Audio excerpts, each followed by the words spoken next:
In this lecture, we're going to work on the second version of our calculator application, and we're going to give users the ability to specify the operands and the operation they want to do on the terminal. The first thing we're going to do is to grab the number of the parameters that will pass to the program. Remember, we expect our program to be called like this, so we're going to say the program name, which is going to be rooster in our case, and we're going to specify the first number, which is going to be the first argument.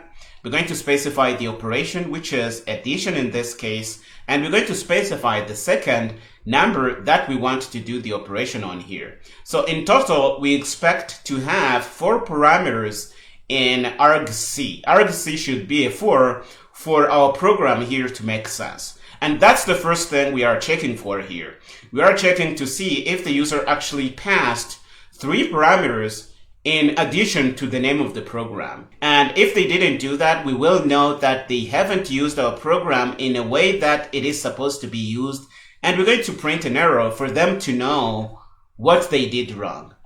So for example, we're going to tell them program can only be called with 3 arguments. We're going to tell them how to call our program and give them a little example. I think this is a good hint that could guide them to use our program in a better way. And we're going to tell them how they called our program. So we're going to tell them you called our program with, we're going to loop through and tell them all the options on a single line. And this is going to spit out exactly all the options they called our program with. And it is going to start with the program name because it's going to be in the first index in our argv array, as we have seen in a previous lecture.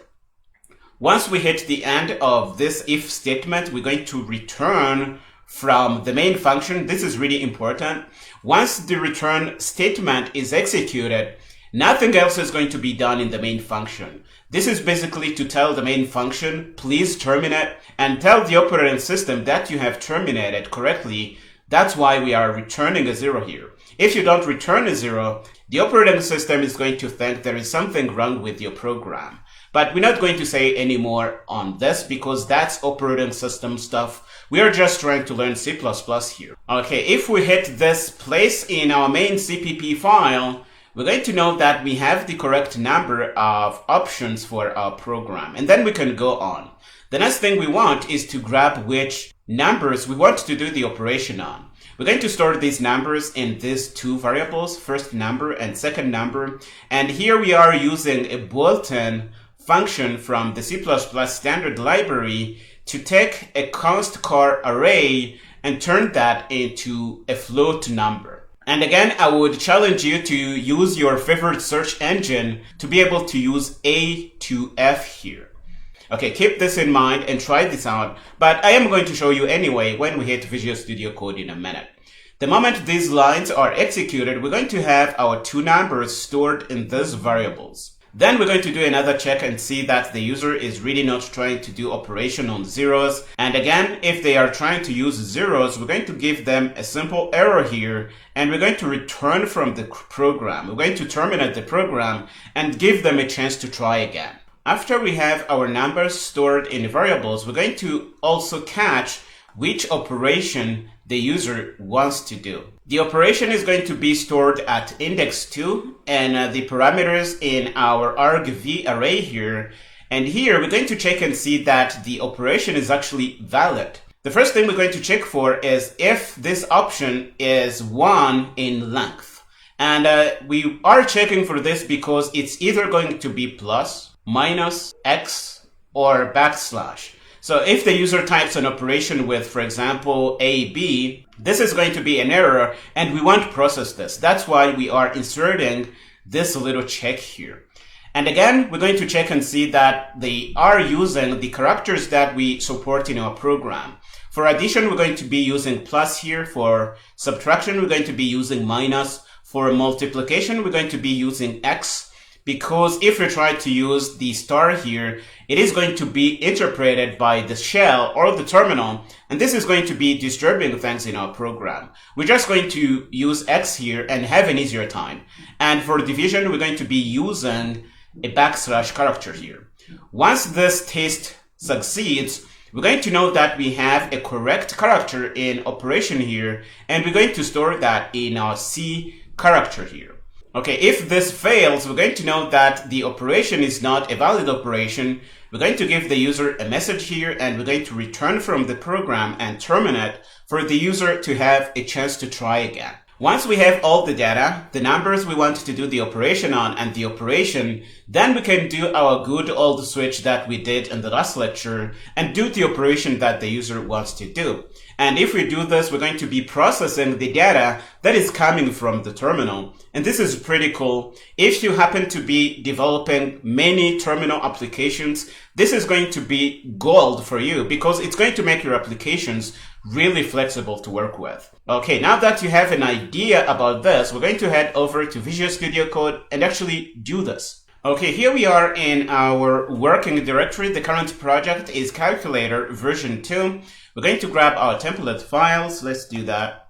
And we're going to put them in place. And then we're going to open this little guy in Visual Studio Code. Let's drag and drop. And we're going to have this opened in a minute. We're going to have our main function here, our main CPP file, I should say. And we're going to clean it up. We're going to clean up the main function, and we're going to close this left pane here because we don't need it. The first thing we want to do is to put in our parameters to the main function. We already know how to do that. We're going to say int argc, and we're going to say car pointer array argv. This is the name we use, and we can specify that here.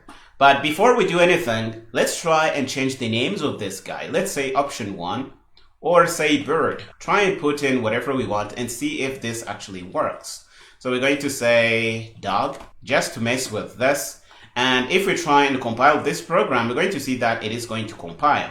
Okay, the build is good. So argv and argc here are really conventional names, but you're going to see them used all over the place.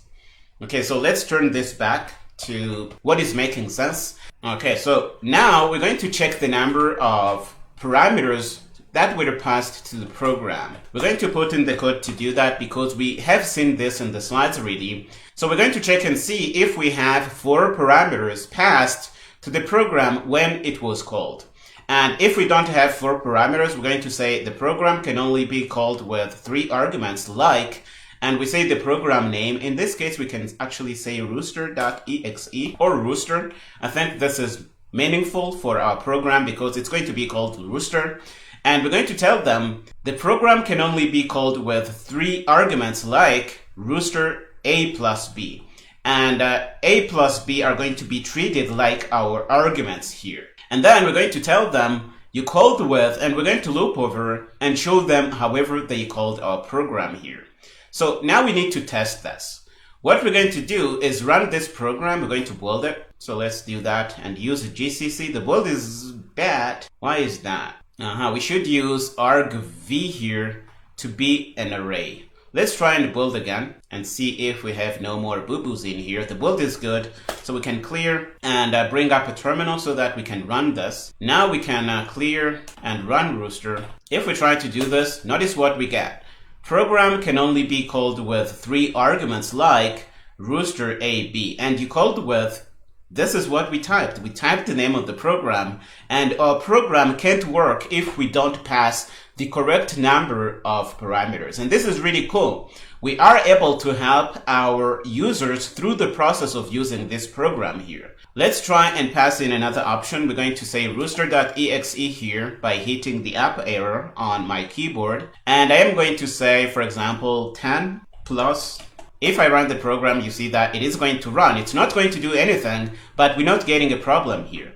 Let's come back and take out the 3 and try to run it. And we are going to say program can only be called with 3 arguments like rooster and a plus b, but we called with only 2 arguments. We have 10 and the plus operator here. So this is a step in a good direction. We are able to check for the number of parameters in our program. And notice that we are using stdcerr to mean that this is an error we are printing. And whatever terminal is going to be running this program is going to have a chance to show these messages, for example, in different colors. Okay, so you can do that. Another thing I want you to see is that we are returning after we print these messages to the user. And this is critical because our program doesn't have valid data to work with. When we are done telling the user the error they made, we're going to return and terminate the program. And the moment this return statement is going to execute, the program is going to terminate. Nothing after this line is going to execute, and we're going to basically be ending our program. Okay, by the time we end this block of if statement here, we're going to have the correct number of parameters in our program. The next thing we want to do is to grab the numbers that we would like to do the operations on. So we're going to say grab operands, and we're going to put in a piece of code to help us do just that. You see, we are setting up two variables. The type is double, and the variable names are first number and second number here. Okay, if you look here, you see we are using a function called a to f, and giving it a character pointer. And what this function is going to do is to turn the character pointer into a floating point number. And we're going to be using this floating point number to initialize our variables here. If you don't know what this function does, please do check it out. Here I went into Google and typed in std a to f, and I had an entry from CPP reference here. And if I open that, I'm going to get this link here. And you're going to see it's going to interpret a floating point value in a byte string pointed to by str here. This looks like what we want. It is going to take a character pointer and turn that into a number. And when our user types stuff on the terminal, we're going to grab the data in the form of character pointer. And we need to turn this into a number so that we can do operations on this. So this looks like a function we would like to use for our purposes here. And you see that to have access to it, you have to include cstdlib here. So we're going to copy this and head over to our program here. We're going to include that exactly, cstdlib. Now, if we try to compile the program, it is going to compile. But before we compile, I also want you to see that we are checking to see if the user isn't trying to do operations on 0. This is going to prevent us from trying to really do useless operations. If you want, you can take this out, but I am going to leave this in because it's going to catch this error. And again, another use is to show you that you can really do all kinds of crazy error checkings to make sure your program is working on real valid data. Another thing you see is that we are using index 1 to grab the first number because it's going to be living at the second index. And the third index is going to be the operation. So the second number is going to live at index 3 here. And that's what we are just doing here. If we try to compile the program, we're going to see that it is going to compile. At least I hope. The build is good. So we can clear and run Rooster. If we do this, we're going to get an error because we have to pass 3 parameters. Let's try and run this with 20.0 and use, for example, minus as our operation and put in 3.0. If we do this, the program is going to work. You see, we don't get an error. So we're going to hit the end of this little guy and we're going to keep running until we hit this return statement here. But what I want you to see is if we pass in 0, 0. Let's do that. We're going to say 0.0 and let's say, for example, multiply. We're going to use an X for that. And we're going to say 0.0. If we do this, we're going to get an error. Please use valid numbers different from 0 for first and second parameters. This is really cool. We are doing some error checking here. Now we have 4 parameters. We are sure of that. We have our numbers stored in these 2 variables. The next thing we want to do is to catch the operation that the user wants to do. So let's do that. We're going to say grab the operation. The code to grab the operation is also very simple. You see that we are going to grab that at index 2 of our parameters. It's going to be stored in this character pointer called operation. And we're going to set up a character variable called c, which is going to store our operation. But before we store the operation, we're going to do a few checks. The first thing we want to check for is if our operation in here is 1 character long. Because what we really expect is a plus, a minus, an X, and a backslash character. And if somebody types in something longer than 1 character, we'll be sure that that's not going to be what we want. And we're going to give them an error. So that's what we are doing here. And this check is going to make sure we have the correct operation that is possible to be processed by our program. Once the test here is successful, we're going to grab our operation and store that in this C character here, and we're going to be using it in our switch statement in a minute. If the test fails, we're going to give them an error here. We are using stdcout. I think we should use CERR here because this is an error. And we're going to tell them operation is not a valid operation. We're going to terminate the program. One thing you see here is that we have a squiggly line on strlen here. This is a function we have seen in our chapter on character manipulation and strings. The problem is we don't have the correct header included. And if you watched that chapter, you know that the correct header is C-string. So let's put that in. So we're going to say C-string. And if we go down to the squiggly line here, should go away. It goes away. And now we are able to grab the operation. If we hit this line here, we can actually do the operation. And the operation is just going to be a switch statement, which is going to select which operation the user wants. And it's going to do that operation. Nothing complicated, really. If the operation is a plus, we're going to do the addition and print the result here. If the operation is a minus, we're going to do subtraction and put the result here. And we're going to keep doing the same for multiplication and division here. And once we hit the end of the switch statement, the program will terminate correctly. Okay, so this is really all we have to do to be able to use arguments to the main function here. And this is going to make our program really flexible. I realize there is a lot of checks in here, but take some time and make yourself familiar with this way of doing things because you're going to be doing this a lot in your career as a C++ developer. For now, we're going to build this. Let's use GCC. The build is good. So now we can clear, and if we hit the app arrow, we're going to get our operations here. For example, we're going to take 20 minus 3. Let's see what we get. 20 minus 3 is 17.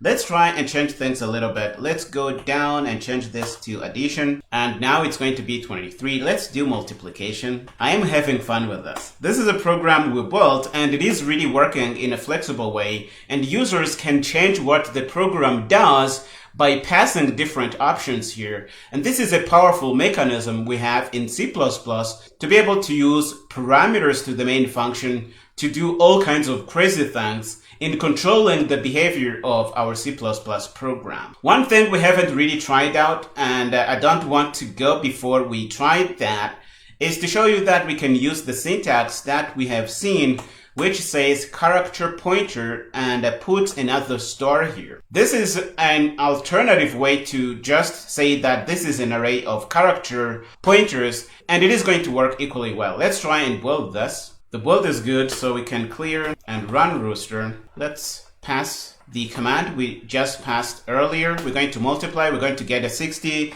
we're going to do addition, we're going to get 23. We can do all kinds of crazy things.